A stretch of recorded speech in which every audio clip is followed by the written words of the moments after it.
Hi, my name is Anton Vasilenko. I'm the CEO and co-founder of the international network True Gamers. Together with my team, we are designing a next-generation esports space and planning to expand our presence geographically. Before entering any country, we study its market using data, behavioral models, demographics, information flow, and economic factors.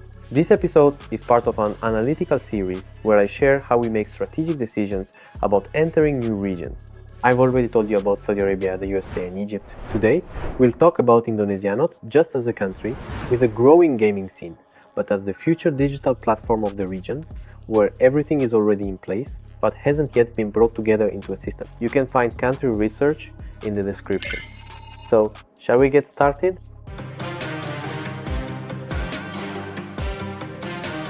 Indonesia is one of the largest economies in the world. And if you don't live in Indonesia, chances are you aren't even aware of that. To put it simply, its GDP ranks 16th. And if you count by purchasing power parity, it's actually 7th. In 2022, the GDP was $1,319 billion. In 2024, it's around $1,400 billion, with a forecasted growth to $1.5 trillion by 2026. If you look at real purchasing power, that's over $5 trillion. So in terms of how much and in what way people spend within the country, this is an economic giant. Growth is steady. In 2022, it was plus 5.3%. Importantly, it's not exports driving the economy, but domestic consumption. This means that during a crisis, Indonesia's economy declines less and recovers faster. Indonesia's currency is unstable, but inflation is kept within 2 to 3%. Right now, $1 is worth about 16,000 Indonesian rupiah. Over the past year, the dollar has appreciated against the rupiah by almost 9%. This creates an opportunity to enter the market profitably, especially if you raise funds in dollars and spend them in rupiah. This approach is called currency leverage. If you work through local partners and a management company, like we do at True Gamers, you can manage your expenses flexibly.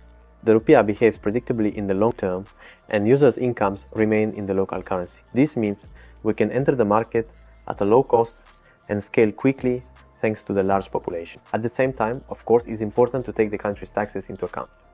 The corporate tax rate is 22%, with a discount down to 19% for public companies. VAT is 12%. Small businesses with revenues up to 50 billion rupiah receive a 50% tax discount. If a club is located in an economic zone or launched with a local partner, you can get tax holidays and benefits for importing equipment. Moreover, Indonesia is open to franchising. 100% foreign ownership is allowed.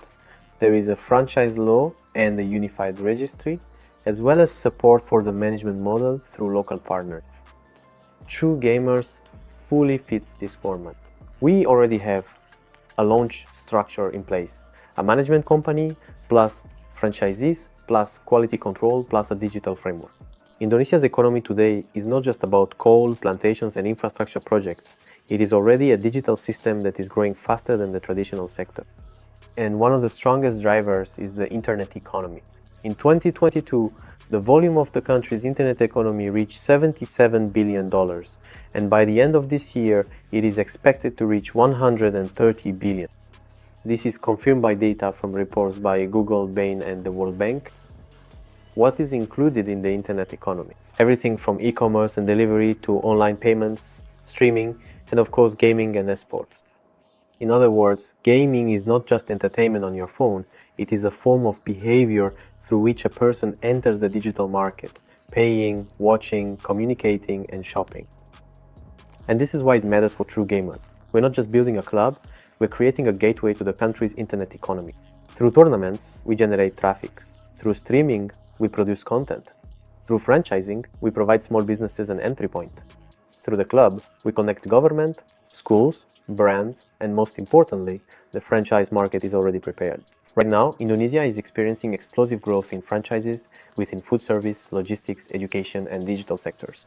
Both local and international players are active in the market. More than 22 million small and medium-sized enterprises have already gone digital, which means that businesses are already mentally prepared for franchising.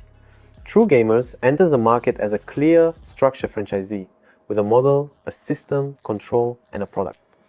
But let's take a look at who our potential consumer is. Indonesia is not just a large market. It's a market where human capital is digital by default. There are almost 280 million people living there, of which nearly 24% are children under 14, 68% are between 15 and 64 years old, and less than 8% are people over 65. In other words, almost 3/4 of the country are of working age. The average age is 29 years. That's younger than in Russia or China, and also younger than in Europe. Generation Z and millennials are the core of consumption. Generation Z, for example, is the largest group, almost 28% of the population. That's 75 million people. Millennials make up another 26%, or 69 million. Together, that's almost half the entire country. And it's not just young people, this is a generation that grew up with gaming, YouTube, and the mobile economy. That means they don't have to learn to be digital, they were born that way. For them, streaming is like television, Discord is like a phone, and gaming is where their social circles are formed. Half of this audience aren't just players, they're future managers, streamers, event organizers, designers, content creators, and developers. In Indonesia, there are already hundreds of universities offering IT and game-related programs. Generation Z and millennials form the backbone of all employment in gaming and related industries. This means we're entering not just the consumer market, but also the markets of recruitment and co-creation. And of course, against this backdrop, public engagement is very high. A significant 91% of the global population is aware of what video games are, with a substantial 57% playing them regularly and a notable 31% actively watching various esports events. Active viewers spend on average more than $8 a month on events, streams, subscriptions, and merchandise. One of the most popular tournaments in the country, MPL Indonesia for Mobile Legends, reached a peak of 1.6 million viewers on its local broadcast. In Indonesia, gaming is part of leisure, part of identity, and part of culture. After demographics, it's important to understand where most of the population lives. Most people are concentrated on Java, the most densely populated area on the planet. Major cities: Jakarta, Surabaya, Bekasi, Bandung, Medan, Makassar. The structure is especially dense around Jakarta and Western Java. What does this mean? Dense traffic, low logistics costs, rapid scalability, and the ability to operate using the one regional hub 5 to 10 locations model. True gamers knows how to deploy such systems. We don't need 200 clubs, we need 15 well-chosen locations with high density, and they will provide coverage for the entire region. Now, let's move on to the country's infrastructure. It's slow here, but not weak. At the beginning of 2024, internet penetration in Indonesia is almost 80%. That's more than 200 million people online, of which over 180 million are mobile users. This is a very high figure even by global standards. There are more than 350 million active SIM cards. That means many users have 2 or more devices. Indonesia is by definition a mobile country. 75% of all online purchases are made via smartphones. Content is consumed on Instagram, YouTube, TikTok, and Discord, all through mobile interfaces. Internet speed in the country isn't fast, but it is stable. Mobile speed is about 24 megabits, and home speed is 20 megabits. For gamers, these aren't ideal conditions, but they are not critical either. The main complaint isn't about speed, but about signal stability, especially outside the cities. But Indonesia already has several major internet providers such as Telkom, Biznet, and MyRepublic with good infrastructure. And it is precisely the lack of quality home internet that creates opportunities for true gamers' locations. We will enable access to high-quality internet and lag-free gaming while home conditions do not provide this. By the way, digitalization could add 10% to Indonesia's GDP and create 3.7 million new jobs by 2025. There are already nearly 2,000 digital startups in the country. This is the third highest in the world after the USA and India. In this context, gaming is not just entertainment, it is an economic sector, a labor market, and a platform for advertisers, developers, and creators. Overall, when you enter a market, especially one as large as Indonesia, it's important to understand not just how many people play, but why they play, how they pay, what they value, and how they perceive the product. In Indonesia, 91% of the population knows what video games are. 57% play regularly, 31% watch esports events, 52% spend at least 1 hour a week gaming, and 11% play every day. And 43% of people truly understand what esports is. The average spending of an active and engaged viewer who watches esports events is 131,000 Indonesian rupiah, which is approximately about $8.5 or so. Importantly, the entire gaming market in Indonesia in 2022 amounted to $1.6 billion, and it is expected that by 2027 this significant figure will grow to $3.1 billion. However, more than 99% of the revenue remains with foreign companies. Interestingly, Indonesia is a country of streaming. Even now, local tournaments like MPL Indonesia reach a peak of 1.5 million viewers. The Bali Major Dota tournament in 2023 gathered 22 million hours of viewership. TikTok, YouTube, Discord, and Facebook aren't many other entry points to the product. And what's especially important is that almost 90% of YouTube campaigns in Indonesia lead to an increase in offline sales. In Indonesia, the user journey doesn't start with a website, but with a video. They see a stream or a video and then decide to buy, participate, or visit a club. You might not have a landing page, but if you have a TikTok with live content, you're in the market. For us, this means that streaming is part of the business model. As for tournaments, Indonesia is gradually starting to strengthen demand for them. In 2023, the country hosted the Bali Major for Dota 2, a tournament with a prize pool of $500,000. This attracted around 500,000 peak viewers and over 20 million hours of watch time. Local events, the Jakarta Game Expo, tournaments for popular games like Mobile Legends, PUBG, Valorant over 5 days. Not only players attend these events, but also brands, sponsors, tech companies, and authorities. However, at the moment, all of this still lacks a unified center. We can not only participate in such events, but also become organizer, present the club of venue events, offer equipment, streams, and organize tournaments. Overall, the gaming culture in the country is growing rapidly. There are already hundreds of gaming communities across the country, such as Diponegoro esports community, Dumaya gaming community, Lenovo gaming community Indonesia, and others.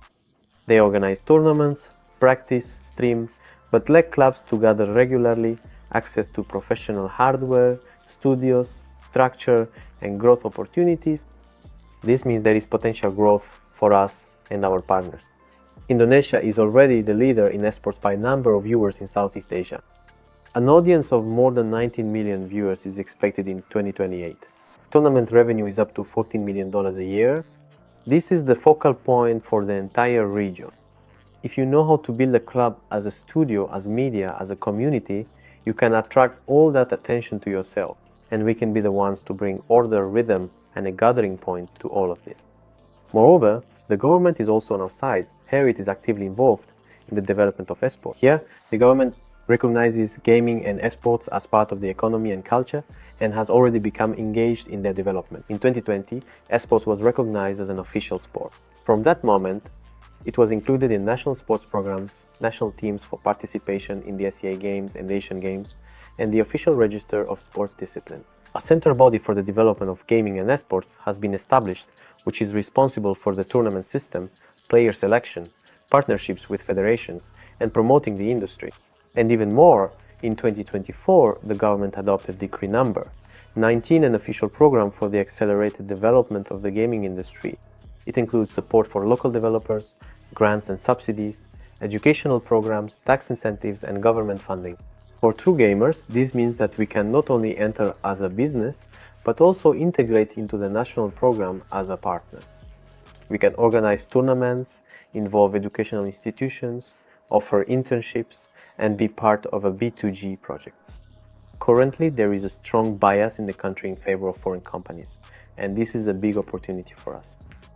More than 99% of the revenue from Indonesia's gaming industry goes abroad to Steam, Google Play, and the App Store. There are local developers, but so far they aren't really making money. The government has set a goal to increase the share of local content to 70%. To achieve this, an infrastructure is needed that allows games to be released, tested, audiences showcased, streams held, tournaments organized, soft launches conducted, money made, and a community built around the industry. True Gamers is exactly that kind of hub.